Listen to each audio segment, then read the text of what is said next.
और इन नालायकों ने ऊपर की रेलिंग अभी भी नहीं करी है। ना करो, मैं तुमको आज तो मेरे घर में नहीं घुसा रही। मेरा मूड नहीं है गर्मी में तुम्हें मेरे घर में घुसाने का।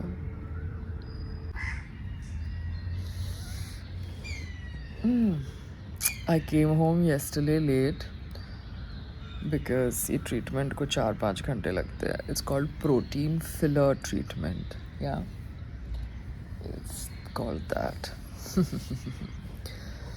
बालों को स्ट्रॉन्ग करने के लिए, बिकॉज मेरे बाल ऐसे फजी हो जाते हैं ना, बिकॉज ऐसे लगता है जैसे किसी ने करंट डाल दिया. So I think this was a good thing I did. And I had to meet Naz also. मतलब her children have become 13 and 16. Can you beat it? We were stranded in Bangkok when the floods had happened in Bombay. That time I was shooting 36 Chinatown.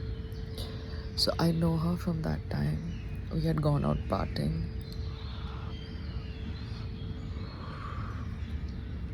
In Bangkok, obviously. But now life has changed. She has grown up kids and I don't party. तो संग्राम के साथ waves जाना तो मैंने coordinate करना छोड़ ही दिया, बिकॉज मैं खुद ही फ्री हुई. कितने बजे? 9 बजे, 9:10, 9:30 बजे रात के. So it was pointless. And my husband was busy with his own meetings, so we just forgot to connect regarding waves. Sorry waves. अब आज हो क्या? So I'll check with my husband कि उसको आज जाना है कि नहीं जाना है. Because email उसको आया ना, email मुझे नहीं आया. अगर मुझे आया होता then I would have coordinated. उसको आया है, तो अगर मुझे 1+1 जोन भी करना है तो he has to come with me ना.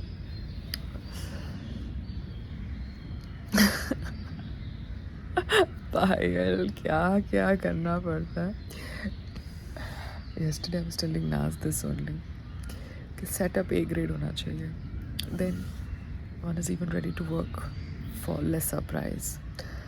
Otherwise कोई फ़ायदा नहीं है ना B grade काम करके. B grade काम भी करके देख लिया ना, वो पैसे की अभी ज़रूरत है नहीं ना. जब ज़रूरत थी तब कमा लिया, अब ज़रूरत है नहीं वो वाले पैसे की. हम थोड़ा दूसरों की तरह पॉन वेबसाइट बना के अभी भी रॉयल्टी ले रहे हैं, है ना. ऐसा तो नहीं है. ये तो दूसरी बात है कि जो लोग पॉन करते हैं वो औरतें होती हैं, तो यहाँ पे सब आप उनको सर पे चढ़ा के रखते हो. और बेचारे मर्द अगर अपना कुछ करियर मूव करना चाहते हैं कोई OTT चैनल पे जहाँ पे ऑलरेडी अश्लीलता बिक रही है और रोड पे भी बिक रही है, बिकॉज इट्स ओके यार, टू ईच इज ऑन. हम यहाँ पे मॉरल एथिक्स किसी को क्यों दे रहे हैं. मगर suddenly NCW national commission of women जाग उठती है. Oh god. Payal, I don't know if India is going to respond to Pahalgam terror attack, but Pulwama terror attack के टाइम पे जो फीलिंग थी वो फीलिंग इस टाइम ज़्यादा है,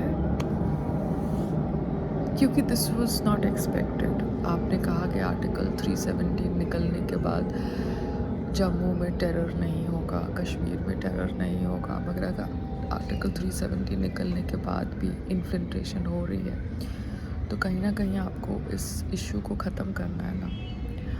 You have to nip it in the bud. So that is why the war was needed. But I don't know, like I said.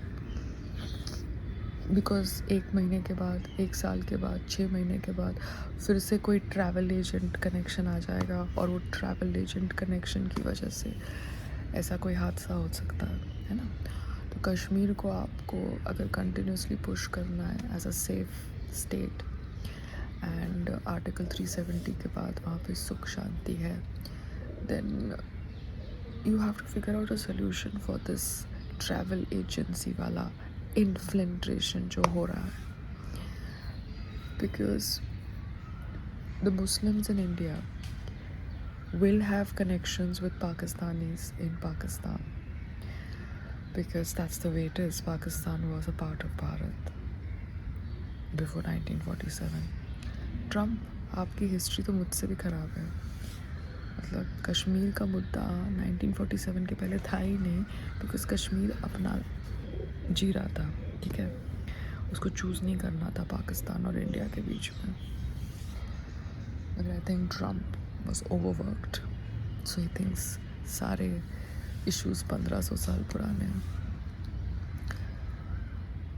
तो this has to solve ना. You can't just continuously live in threat कि भैया कभी भी travel agency वाला contact जाग जाएगा, और ट्रैवल एजेंसी वाला कॉन्टैक्ट जाग के मासूम सिविलियंस को कश्मीर में पूछेगा कि तुम हिंदू हो, अच्छा तुम हिंदू हो तो हम तुमको शूट कर रहे हैं.